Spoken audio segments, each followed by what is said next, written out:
Tuhan bersamamu dan bersama rohmu. Inilah Injil suci menurut Lukas.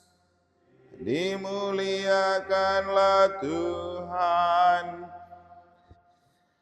Sekali peristiwa, Yesus memanggil ke-12 muridnya, lalu memberikan tenaga dan kuasa kepada mereka untuk menguasai setan-setan dan untuk menyembuhkan penyakit-penyakit. Ia mengutus mereka untuk mewartakan kerajaan Allah dan menyembuhkan orang-orang. Dan Yesus berkata kepada mereka, jangan membawa apa-apa dalam perjalanan. Jangan membawa tongkat atau bekal, roti atau uang, atau 2 helai baju. Apabila kalian diterima di suatu rumah, tinggallah di situ sampai kalian berangkat dari situ. Dan kalau ada orang yang tidak mau menerima kalian, keluarlah dari kota mereka, dan kebaskanlah debunya dari kakimu sebagai peringatan terhadap mereka. Lalu pergilah mereka dan menjelajah segala desa sambil memberitakan Injil serta menyembuhkan orang sakit di segala tempat.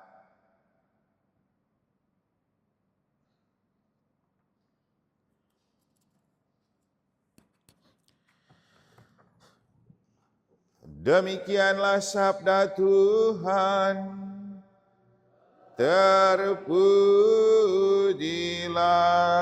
Kristus.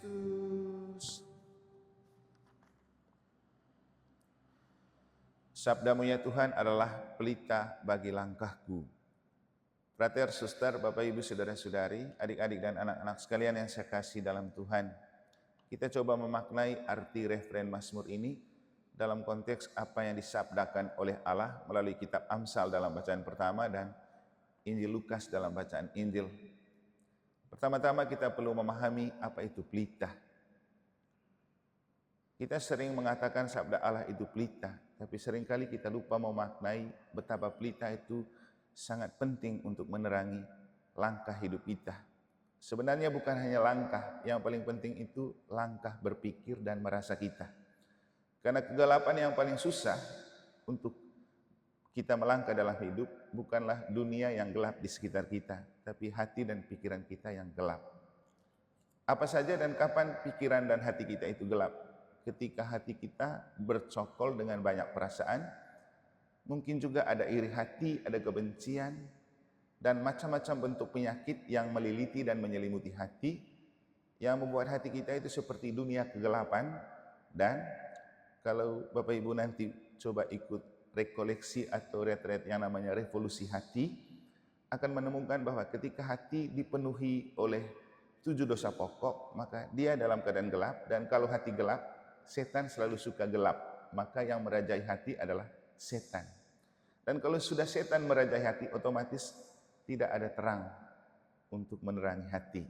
Maka butuh sabda Allah itu masuk lagi ke dalam hati untuk menerangi hati dan merebut kembali hati dari kerajaan setan. Demikian juga dengan kegelapan pikiran. Kita kalau sudah penat, jenuh, letih, dilimuti oleh banyak persoalan dalam hidup, ujung-ujungnya pasti kepikiran, stres, pikiran buntu, dan itulah saat di mana pikiran kita sedang gelap. Nah, pada saat pikiran kita sedang gelap, siapa yang bisa menjadi terang? Nah, inilah pentingnya baca kitab suci. Supaya cahaya ilahi, sabda Allah masuk ke dalam hati yang gelap, ke dalam pikiran yang gelap, sehingga dia bisa menjadi pelita yang menerangi kembali hati dan pikiran kita. Nah, pertanyaannya, kapan dan di mana sabda Allah itu muncul sebagai pelita? Bapak Ibu, sabda Allah sebagai pelita tidak sama dengan sabda Allah sebagai perintah. Maka baca kitab suci bukan kita membaca perintah Allah, bukan. Kita membaca sabda Allah sebagai pelita. Pelita itu artinya begini, Anda lihat lampu yang ada. Ketika kita sudah menyalakan lampu ini, tanpa kita butuh pun dia tetap terang. Dan tanpa orang meminta pun dia akan menerangi semua orang. Tinggal siapa yang mau memakai cahaya ini untuk sesuatu yang berguna, itu tergantung pada pribadi. Nah, demikian juga sabda Allah. Tiap hari sabda Allah diperdengarkan kepada kita. Kita punya HP, kalau pasang aplikasi e-Katolik, pasti selalu kita berjumpa dengan sabda Allah. Mungkin juga di rumah kita punya kitab suci. Di grup-grup juga selalu ada percikan sabda Allah. Tapi apakah kita pernah menangkap sabda Allah itu sebagai cahaya? Cahaya untuk menerangi hidup kita hari itu. Waktu dialog dengan para pasutri ME beberapa malam dahulu berbicara tentang multivitamin untuk hidup rohani, itu saya mengatakan bahwa kalau setiap hari saya share quote renungan harian, itu untuk membantu Anda diberikan multivitamin sabda Allah.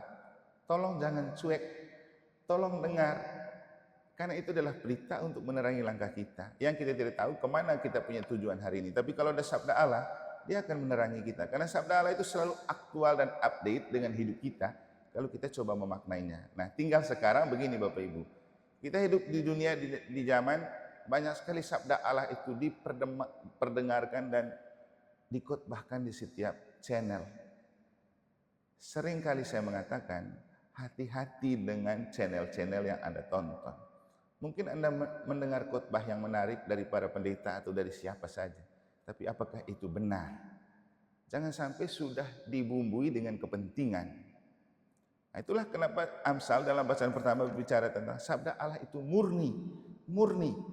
Dan jangan menambahi sabdanya supaya engkau tidak ditegur olehnya yang dianggap pendusta. Ini kata-kata baik dari Nabi Yesaya. Jadi dalam bacaan pertama kita mendengar Amsal bilang semua sabda Allah itu murni.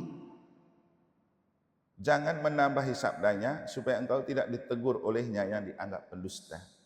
Kami tidak semua pengkhotbah itu murni berbicara kerajaan Allah. Bisa juga kami bicara kepentingan. Bisa juga kami bicara tentang apa yang kami butuhkan. Kalau kami butuh perpuluhan, maka khotbahnya pasti perpuluhan. Tapi apakah itu murni? Tidak ada. Di kitab suci tidak ada bicara perpuluhan, kecuali di kitab imamat. Dan itu tidak menjadi sebuah kewajiban untuk pengikut Yesus. Yang wajib itu Anda memberi diri dan memberi hati tanpa dipotong. Seperti seorang janda miskin. Itu murni. Jadi hati-hati dengan banyaknya khotbah, mungkin bagi Anda menarik, tapi belum tentu murni. Yang murni itu ya kita yang imam ini mungkin khotbahnya tidak bagus, tapi kita belajar dulu, 13 tahun belajar jadi imam. Supaya khotbah itu murni, dan murni memaknai keadaan dan kenyataan hidup yang kita alami setiap hari. Jadi sekarang ini saya mau mengatakan kepada kita, sabda Allah itu perintah, bukan perintah. Kita tidak diminta untuk hidup sesuai dengan perintah Allah dalam sabda Allah, tidak, itu perintah. Dia akan otomatis menerangi kita, tinggal kita kapan mau butuh kita pakai. Jadi Bapak Ibu Saudara-saudari, contoh dari sabda itu pelita begini. Ketika mengutus para muridnya, Yesus tidak memerintahkan mereka untuk jangan bawa ini, jangan bawa itu. Yesus tidak perintah, tapi Yesus meminta mereka untuk jangan bawa apapun, kecuali kekuatan yang diberikan Yesus kepada mereka. Sabda, apapun yang keluar dari mulut Allah itu punya kekuatan. Mulut kita baru tidak punya kekuatan. Apapun yang keluar dari mulut Allah itu punya kekuatan. Tinggal kita percaya atau tidak. Saya sendiri merasa terinspirasi dan dikuatkan oleh sabda Allah, karena setiap hari kan bergumul dengan sabda Allah.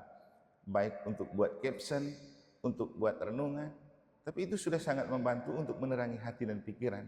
Ternyata semakin sering kita bergulat dan bergumul dengan sabda Allah, semakin kita diinspirasi oleh sabda Allah untuk bisa memaknai apapun dalam hubungan dengan kitab suci. Tapi ini bukan sebuah kebiasaannya tiba-tiba dapat begitu saja. Kita harus membiasakan diri untuk mendengar sabda Allah dan kalau bisa melakukannya. Nah, inilah yang dimaksudkan oleh Yesus ketika dalam Injil kemarin dia bilang apa? Siapa yang mendengarkan sabda Allah dan melakukannya, ialah ibuku, ialah saudaraku. Itu sebuah pelita, bukan perintah. Mari kita mencintai sabda Allah, karena sabda Allah adalah pelita yang menuntun langkah hidup kita, yang menerangi hati dan pikiran ketika hati dan pikiran kita penat, buntu dan gelap.